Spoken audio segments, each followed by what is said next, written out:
हमने PTI join कर ली है और वो इलेक्शन लड़ने जा रही है। तो फिर जाहिर है एज ए बाप मेरी जिम्मेदारी थी, मैंने उसी वक्त उसके इलेक्शन लड़ने की तैयारी शुरू कर दी। उसने जेल से ज्वाइन करके अपना वो जो उसका इरादा था उसको साबित कर दिया कि वो ऐसा करे। स्पेशली खान साहब का ऑर्डर आया है कि जी सनम 150 से इलेक्शन लड़ेंगी। शालामार के इलाके का एरिया है और वहां पर मोहतरमा मरियम नवाज जो है वो उम्मीदवार हैं एमपीए की। तो ये हुक्म दिया गया है सनम जावेद को बायदा इमरान खान साहब कि उन्होंने वहां से पेपर दाखिल करने हैं और उसने ये चैलेंज एक्सेप्ट कर लिया है।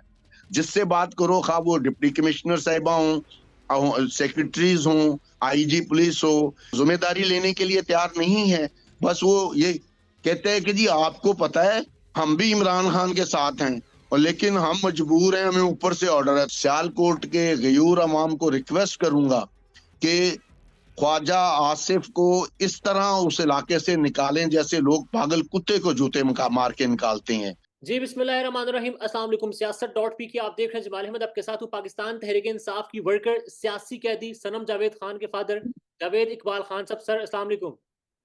वालेकुम सलाम जमाल, कैसे हो आप? ठीक हो? जावेद साहब, सुबह से खबरें चल रही हैं सनम जावेद खान ने इंतखाब लड़ने का फैसला कर लिया है। 8 फरवरी को इंशाअल्लाह ताला इंतखाब होना है। कंफर्म कर रहे हैं आप सनम इंतखाब लड़ेंगी? हाँ, ये ऐसा है कि ये जो सुबह से आप खबरें चल रहे हैं ये मुझे भी 3 दिन पहले पता चली थी।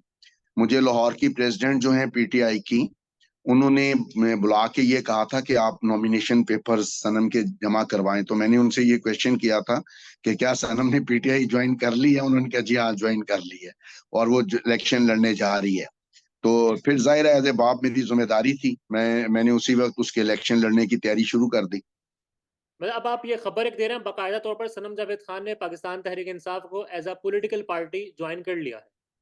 हाँ जी, वो तो पहले दिन से ये कह रही थी कि मैं मेंबर नहीं हूँ और जब भी मैं बाहर आई मैं आके पीटीआई ज्वाइन करूंगी। उसने जेल से ज्वाइन करके अपना वो जो उसका इरादा था उसको साबित कर दिया कि वो ऐसा करेगी।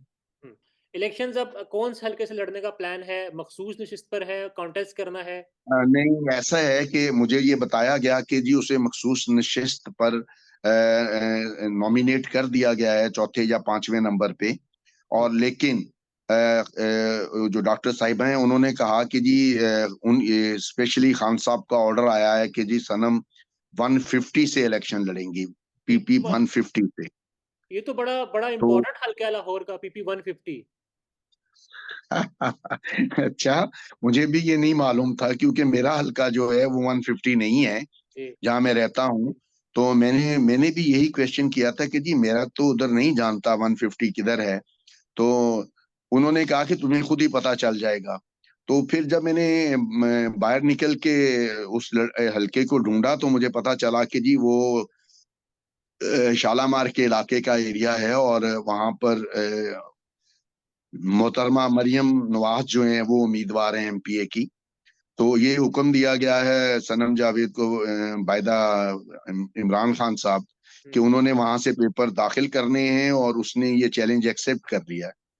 अब जेल में बैठी सनम जावेद खान जिस पर सख्तियां की जा रही हैं, रिहाई मिले फिर गिरफ्तारी हो जाती है, तकरीबन 7 माह होने वाले हैं। जेल में बैठकर मरियम नवाज शरीफ के मुकाबले में इलेक्शन लड़ने का बाकायदा तौर पर ऐलान कर दिया है और उसके फादर तस्दीक कर रहे हैं और बाकायदा पेपर भी सबमिट करवाएंगे। जी, पेपर सबमिशन का ऐसा है कि जैसे ही मुझे ये बताया गया तो मुझे उमैर नियाजी साहब और हमारे चीफ जस्टिस काजी ईसा फाइज बहुत याद आए हाँ हाँ। कि उन्होंने ये किया कि एक वन साइडेड बेंच बना एक बेंच बना के जिसको एक साइड जो अपील की थी जो प्रे की एक साइड थी उसको डिस्कस किया। जो पाकिस्तान लाहौर हाई कोर्ट के ऑनरेबल जज हैं जो पटियाला को नहीं जस्टिस सुना। फाकर नकवी साहब, उन्होंने जो स्टे ऑर्डर दिया था that was 100% justified. Right. Because because के 15 तारीख से मुझे पता चला है कि सनम ने इलेक्शन लड़ना है, तो आपकी कॉल आने से पहले तक मैं उसकी 40 साल का मुझे एक्सपीरियंस है इलेक्शन लड़ने का और लड़वाने का। ठीक है, मैं अब भी पीपल्स पार्टी के कैंडिडेट्स के नॉमिनेशन फॉर्म मैंने भर के सब कुछ मैंने किया है। तो जब मैंने उसके पेपर फॉर्म भरना शुरू किए तो मैं ये सोच भी नहीं सकता था कि जो उसके ओपोनेंट हैं वो उससे इतना खौफजदा हैं कि वो किसी स्टेज पर उसके जो नॉमिनेशन पेपर हैं वो सबमिट नहीं होने देना चाह रहे। मैंने 3 दिन की कोशिश के बावजूद, हर चैनल को इस्तेमाल करने के बावजूद, मैं अभी तक उससे पावर ऑफ अटॉर्नी साइन नहीं करवा सका जिसके बेसिस पर मैं उसके नॉमिनेशन पेपर ले सकूं या सबमिशन कर सकूं। जाहिर है मैंने उसके लिए एक नया अटॉर्नी, मैंने खुद अपने नाम से तो अटॉर्नी लेनी नहीं थी। जाहिर है मैंने एक अटॉर्नी उसके लिए अरेंज की और उसकी जो attorney power, special power of attorney बनाई गई है, वो पिछले 3 दिन से शटल कॉक बनी हुई है between the jail and all the courts and all the civil administrations. 3 दिन पहले मैंने वो सबमिट की थी टू द सुप्रिटेंडेंट के मुझे ये अटेस्ट करके और साइन करवा के दें। उन्होंने इनकार कर दिया। उन्होंने कहा जी आप एटीसी कोर्ट से करवाएं, इसकी अप्रूवल फिर हम करेंगे। मैं इमीडिएटली एटीसी कोर्ट गया। एटीसी कोर्ट ने कहा कि मेरा काम नहीं है, ये सुप्रिटेंडेंट का काम है। ठीक है, मैंने कहा जी सुप्रिटेंडेंट साहब नहीं कर रहे तो मैं क्या करूं? तो उन्होंने कहा जी होम डिपार्टमेंट चले जाएं। मैं कल सुबह होम डिपार्टमेंट गया, मैंने एप्लीकेशन दायर की कि जी मुझे ये करवा के दें। उन्होंने कहा कि ये सुप्रिटेंडेंट साहब का काम है। मैंने कहा जी सुप्रिटेंडेंट अगर नहीं मान रहा तो मैं क्या करूं? जाहिर है मैंने तो कानून के दायरे में रह के करना है ना। इनलीगल काम तो मैं जबरदस्ती जेल का दरवाजा तोड़ के सुप्रिटेंडेंट साहब के पास तो नहीं जा सकता कि भाई जी मुझे करके दो जबरदस्ती। हाउएवर आपकी कॉल आने तक मुझे कोई कंफर्मेशन नहीं मिली थी, लेकिन अभी अभी मुझे इतला दी गई है कि जो एडमिनिस्ट्रेशन की मीटिंग हुई है उसमें ये कहा गया है कि जी आप सनम से जाके फॉर्म साइन करवा लें, मगर सुप्रिटेंडेंट साहब उसकी एंडोर्समेंट नहीं करेंगे। कोई आदमी ये जिम्मेदारी लेने के लिए तैयार नहीं है। जाहिर है अगर कल को उसके ओपोनेंट उस पर ये ऑब्जेक्शन लगा देते हैं कि जी ये सनम के दस्तखत नहीं है, सनम तो जेल में है, तो उस वक्त मुझे उसको साबित करने के लिए एक लंबे प्रोसीजर से गुजरना पड़ेगा। But I am ready. मैं कल जाऊंगा और उससे दस्तखत करवा के लाऊंगा और उसके फॉर्म सबमिट करूंगा जी इंशाल्लाह। अभी मतलब जिस तरह हालात का आप खुद बता रहे हैं तो मतलब तो यही है ना कि अभी से आपके लिए मुश्किलात खड़ी की जा रही है, मुश्किलात में इजाफा किया जा रहा है। अभी तो पेपर सब पढ़ने ही मेरा हुए, मेरा सबमिट होने में जो है मेरा टाइम हाँ, जा रहा है। आप बिल्कुल ठीक कह रहे हैं। मेरा पाकिस्तान के जो एक्टिंग चीफ जस्टिस हैं इस तारिक वक्त जो मसूद साहब, काजी साहब की, जी तारिक मसूद साहब, सरदार तारिक मसूद जी साहब। जी मोहतरम जस्टिस तारिक मसूद साहब, उनको फौरी तौर पे क्योंकि वो उस बेंच का हिस्सा भी थे जिसमें उन्होंने 8 फरवरी के लिए इलेक्शन अनाउंस करवाया, लेकिन वो जो उमैर नियाजी साहब की प्रे का बकाया हिस्सा था कि जी ये जो एडमिनिस्ट्रेशन है जिनको आप आरओ और डीआरओ बना रहे हैं वो पार्शियल नहीं है, वो इम्पार्शियल नहीं है, वो नून लीग का हिस्सा है, वो नून लीग की तरफ से इलेक्शन लड़ रही है। Fair, free and fair election नहीं हो सकते। Kindly chief election commission and election वो जो है चीफ जस्टिस ऑफ पाकिस्तान है, वो इमीडिएटली इस बात का एक्शन लें कि पंजाब की पूरी इंतजाम, मुझे नहीं पता पंजाब की, कम से कम लाहौर की तमाम इंतजामिया जो है वो किसी भी हालत में पीटीआई के लोगों के नॉमिनेशन एक्सेप्ट नहीं करवाने देगी और वो इलेक्शन में हर तरह की पॉसिबल जो भी रुकावटें हैं उनके लिए पेश करेंगी। आज मैं अपने चेयरमैन बिलावल भुट्टो जरदारी आए हुए थे, उन्होंने आज बहुत पॉजिटिव बात की है उधर हाई कोर्ट में कि उधर इमरान खान साहब के हक में नारे लगे थे, तो उन्होंने कहा कि ये जमहूरियत का हुस्न है कि आप, हम भी इलेक्शन में, आप भी इलेक्शन में, अब सबको मिलके सोचना चाहिए ताकि पाकिस्तान में जो जनरल इलेक्शन होने जा रहा है उस पे बिलियंस ऑफ रुपीस खर्च होने जा रहे हैं। अगर आप एक पार्टी को इलेक्शन के इब्तदाइया में ही इलेक्शन से रोकने के लिए इनलीगल तरीके इख्तियार करेंगे तो उस इलेक्शन की क्रेडिबिलिटी तो बिल्कुल खत्म हो जाएगी। ऐसा ही है। जावेद साहब, आप खुद, आपका ताल्लुक पाकिस्तान पीपल्स पार्टी से है, बेटी आपकी पाकिस्तान तहरीक इंसाफ के टिकट से पाकिस्तान तहरीक इंसाफ के साथ इंतखाब लड़ेगी, आप पेपर सबमिट करवा रहे हैं, तो आपने कहा नहीं कि मेरी जमात में आ जाएं या आप मैं तो अपने चेयरमैन को भी ये कहने वाला हूं कि उसको चाहिए कि वो कम से कम पंजाब की सतह पर पीटीआई के साथ कोऑपरेट करें, क्योंकि शहरी इलाकों में अगर मुकाबला होने जा रहा है तो वो सिर्फ इस वक्त पीटीआई इस पोजीशन में है कि वो अगर उसको फेयर चांस मिलता है इलेक्शन का, तो वो जो स्टैब्लिशमेंट का 30 साल का 35 साल का जो पपट उन्होंने पाला हुआ है नवाज शरीफ, उसकी छुट्टी हो जाएगी। तो उसको इस पाकिस्तान की सियासत को इस गंद से साफ करने के लिए उनको चाहिए कि वो पीटीआई ने पीपल्स पार्टी को कोई नुकसान नहीं पहुंचाया है। पीपल्स पार्टी के खिलाफ अगर कुछ किया है तो वो नून लीग ने किया है। पीपल्स पार्टी अगर नून लीग जैसी गंदी जमात के साथ चार्टर ऑफ डेमोक्रेसी कर सकती है, तो इमरान खान साहब थोड़े से जज्बाती हैं, उनकी छोटी मोटी बातों को इग्नोर करके उनके साथ भी कोऑपरेशन करना चाहिए। पर मजीद 2 सवाल है, आपने ज़ाहिर जाना भी है। सर, ख़त-ओ-ख़िताबत का सिलसिला भी जारी है। जेल से आप उनको लिख रहे हैं, सनम आपको लिख रही हैं। आपसे रिक्वेस्ट भी उन्होंने की है कि आप खान साहब पर ज़रा-सा हाथ हल्का रखें, हाथ खुला रखें। तो ख़त-ओ-ख़िताबत जारी है अभी भी? आप आपको मेरी बात से अंदाजा नहीं हो रहा कि मैं खान साहब को पसंद ना करने के बावजूद ये अपनी पार्टी को ये कह रहा हूँ कि वो उन्होंने हमें नून लीग जितना नुकसान नहीं पहुंचाया। मेरी वो बेटी मुझे बहुत अजीज है, मैंने उसको बताया है सियासत डेफिनेटली वो मेरे लिए मेरी जिंदगी की तरह मुझे अजीज है। उसके अपनी सियासी आइडियोलॉजी है और वो पढ़ी लिखी समझदार है।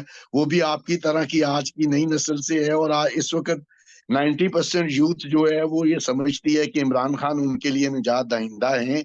और पिछले तकरीबन 120 25 30 दिन से जेल में होने के बाद उन्होंने ये साबित भी कर दिया है कि वो एक मजबूत असाब के मालिक हैं और वो कम से कम जो यंग जनरेशन उन पे कॉन्फिडेंस कर रही है उस पे वो पूरा उतर सकते हैं।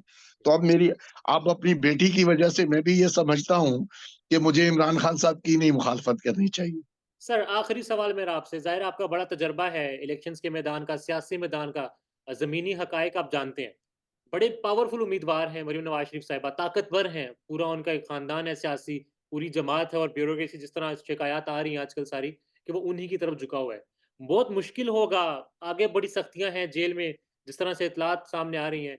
आगे तैयार हैं आप लोग इलेक्शन 8 फरवरी तक बड़ा मुश्किल का सामना करना पड़ेगा। देखिए, बात ये है कि जितना मुश्किल उसने लिख के भेजा था अपने एक लेटर में कि अगर मैंने मई, जून, जुलाई जो और अगस्त अगर जेल में गुजार लिया है तो अब उससे ज्यादा सख्ती नहीं है। अब वो जाहिर है कोई भी शख्स किसी जगह नई जगह जाके अपनी जो प्रिविलेज लाइफ होती है उसके बाद जब जाता है और जब उस पे मुश्किलात के पहाड़ टूटते हैं तो वो फिजिकली और मेंटली उस जगह एडजस्ट हो जाता है। तो सनम के साथ जो इन्होंने किया है उस पे 7 मुकदमे डाले जी। और 2 दफा उसको डिटेन किया। और किसी एक जगह इससे बड़ी बेशर्मी क्या होगी कि उसको वो जो छठा मुकदमा डालते हैं उसमें वो 8 महीने के बाद डालते हैं और वो उसमें जमान पार्क के अंदर वाली साइड से 4 फुट गहरा टोया खोद के वहां से पेट्रोल बम भी बरामद करवा लेते हैं उससे। और वो कहते हैं कि जी पेट्रोल बम प्लास्टिक की पानी पीने वाली बोतलों में था। मुझे तो आज तक ये समझ नहीं आया। हमारे वकील ने कोर्ट में ये पॉइंट आउट किया कि जी ये जो सरकारी प्रोसिक्यूटर साहब फरमा रहे हैं कि पेट्रोल बम पानी की बोतलों में था, ये पानी की प्लास्टिक की बोतल में पेट्रोल बम बना के दे दें, हम अपना जुर्म एडमिट कर लेंगे। तो उन्होंने फटाफट कहा कि जी वो पानी की नहीं थी, वो कांच की बोतल प्लास्टिक की नहीं थी, कांच की बोतलें थी। तो मेरे वकील ने कहा कि वो कांच की बोतलों में पानी लाहौर में कहाँ मिलता है? उन्होंने कहा जी वो पीटीआई वालों को मिल जाता है। वेल सर, अगर आप अगर आप कौम के साथ इस तरह का मजाक करके इस तरह के मुकदमे बनाएंगे तो आपको कौन अच्छा कहेगा? और वो सबसे बड़ी बुरी बात जो हो रही है कि जो सिविल एडमिनिस्ट्रेशन है वो कोई जिम्मेदारी अपने सर पे लेने के लिए तैयार नहीं है। जिससे बात करो खा वो डिप्टी कमिश्नर साहिबा हों, सेक्रेटरीज हों, आईजी पुलिस हो, जिम्मेदारी लेने के लिए तैयार नहीं है। बस वो ये कहते हैं कि जी आपको पता है हम भी इमरान खान के साथ हैं और लेकिन हम मजबूर हैं, हमें ऊपर से ऑर्डर है। तो मैं उनसे कहता हूं कि कोई आदमी किसी को मजबूर नहीं कर सकता। आप अपनी जो आइन के तहत जो आपको ड्यूटीज दी गई हैं वो परफॉर्म करें। आप अपना ब्लेम, आप गैर कानूनी काम करके उसकी जिम्मेदारी अपने पे लेने के बजाय दूसरों पे डाल रहे हैं और किसी दूसरे आदमी को बदनाम कर रहे हैं। ये आपके लिए भी, मेरे लिए भी और मुल्क के लिए भी ठीक नहीं है, लेकिन वो कर रहे हैं। अब जो ऊपर के लोग हैं उनको सोचना चाहिए कि इससे जो तकसीम पैदा हो रही है वो मुल्क के लिए नुकसानदेह है। और ज़ाहिर है सबको सोचना चाहिए। जो कुछ गुज़िश्ता रात उस्मान डार की वालिदा साहिबा के साथ हुआ वो बड़ा इससे अफ़सोसनाक है। बड़ा इससे बड़ा अलमिया हो नहीं सकता कि आप एक 70 75 80 साल की बूढ़ी औरत के घर में घुस जाएं, उसके कपड़े फाड़ें। मैं पाकिस्तान सियालकोट के गयूर अवाम को रिक्वेस्ट करूंगा कि ख्वाजा आसिफ को इस तरह उस इलाके से निकालें जैसे लोग पागल कुत्ते को जूते मार के निकालते हैं। अगर वो पागल हो गया है और वो लोगों की इज्जतों के साथ खेल रहा है तो उसका कोई लिहाज नहीं करना चाहिए। ख्वाजा आसिफ साहब का इस पर कमेंट भी आया है, वो लातलगी का ऐलान करें। बहरहाल वक्त काजी को नोटिस लेना है। अब ज़ाहिर है वो जी, छुट्टी पर जा रहा है तो कायम मकाम काजी तो मौजूद है। बिल्कुल भी नहीं। देखें सुलेमान डार फैमिली की वहां पर किसी के साथ, मैं क्योंकि सियालकोट में बहुत आता जाता हूं और मेरे वहां पे बहुत सारे ताल्लुकात हैं, डार फैमिली की वहां पर ख्वाजा आसिफ के अलावा किसी के साथ किसी किस्म की लागतबाजी या दुश्मनी नहीं है। ये सिर्फ उनको डराया धमकाया जा रहा है ताकि वो पीटीआई के कैंडिडेट्स ना हो, बस। बस अल्लाह ताला खैर करे। जस्ट मुल्क में आइन है, आइन के मुताबिक सबको लेवल प्लेइंग फील्ड मिलनी चाहिए। जावेद साहब, सर जी थैंक यू। बिल्कुल। हम और मेरा मेरा तो ये चीफ इलेक्शन कमीशन से भी अगर इसहाक उस्मान डार साहब की वालदा का दावा सही है तो जो ख्वाजा आसिफ है उसको इलेक्शंस के लिए बैड प्रैक्टिसेस के तौर पे नाअहल करार दे दिया जाए। वेल सर, जावेद साहब thank you sir, thank you so much. Pakistan में इस वक्त सबसे बड़ा मसला बोलने का है। पाकिस्तान में बोलने नहीं दिया जाता, जुबानें खींच ली जाती हैं, डर है, खौफ है, टेरर है। पाकिस्तान का मीडिया मुकम्मल तौर पर कंट्रोल्ड है, वेल मैनेज्ड है, एक मैसिव सेंसरशिप है। इसी तरह का दबाव पाकिस्तान में सियासत.pk भी फेस कर रहा है, जिसे पाकिस्तान भर में गुज़श्ता कई महीनों से मावरा आइन, मावरा कवानीन मुकम्मल तौर पर बंद कर दिया गया है, मुकम्मल तौर पर बैन कर दिया गया है। सियासत.pk की नशरियात को लिमिटेड करके पाकिस्तान में छोड़ दिया गया है। तमाम तर कानूनी मुआवजे के ऊपर आवाज उठाई गई, दस्तक दी गई, लेकिन हर तरफ से खामोशी है, सन्नाटा है। कहीं पर कोई सुनवाई नहीं है, कोई सुनने को तैयार नहीं है। लेकिन इसका हल क्या है? क्या खामोश हो जाएं? क्या सवाल ना करें? क्या मालूमात आप तक ना पहुंचाएं? क्या इंफॉर्मेशन आप तक ना पहुंचाएं? मालूमात भी पहुंचेगी, इंफॉर्मेशन भी पहुंचेगी, सवालात भी उठेंगे, लेकिन अब आपने रोल प्ले करना है, आपने अपना किरदार अदा करना है। और छोटा सा एक प्रोसीजर है, प्रोसेस है, उसके बाद आप अपना किरदार अदा करें और हमारी मदद करें। पहले आपने यह करना है कि हमारे यूट्यूब चैनल को सब्सक्राइब करना है, उसके बाद ज्वाइन के बटन के ऊपर जाना है, क्लिक करके हमारा मेंबर बनना है। या फिर दूसरा ऑप्शन यह है कि आपने वीडियो की डिस्क्रिप्शन में जाना है, वहां पर पैट्रियन का लिंक मौजूद होगा, उस लिंक के ऊपर क्लिक करें और हमें सपोर्ट करें, हमारा हिस्सा बने, हमारी ताकत बने। ख्याल रखिएगा। अल्लाह हाफिज।